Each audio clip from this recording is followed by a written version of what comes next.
Welcome back to Trend Tuesday. Now the trend I'm going to be styling today is bourgeoisie. What is bourgeoisie? So many of my clients say, what does that mean? Well, it's actually fundamentally quite a classic look. Things to look out for are ruffles, pussy bows, spot of leather, and dog tooth. That I would say were the building blocks of this trend per se, but it is a very classic look, and dare I say it can be a bit mumsy. So how do we modernize it and bring it up to date for 2019? It's all about the details.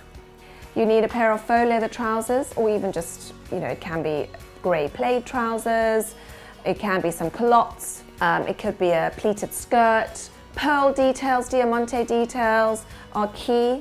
So I've added this waisted belt just with a diamante buckle just to create a bit of a focal point.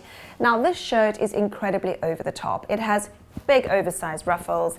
It's got a fabulous big oversized pussy bow. You're probably looking at it thinking there's no way in hell I'd ever walk around like that. That said, if you are small busted and petite on top, it is a great shape to go for and really creates that statement piece. It really adds that extra element to a classic white shirt, which is what I love about it. Now, to really create the bourgeoisie look, we need to add a little bit of print and texture.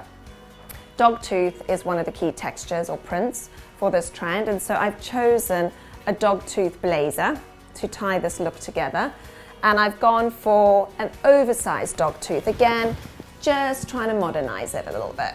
So tucking the ruffles in, this instantly as well tones down the ruffle detail on the blouse. Get the all-important hair out, which is always a challenge for me. And then just style your bow, making it a little more statement so that it sits on top of the jacket.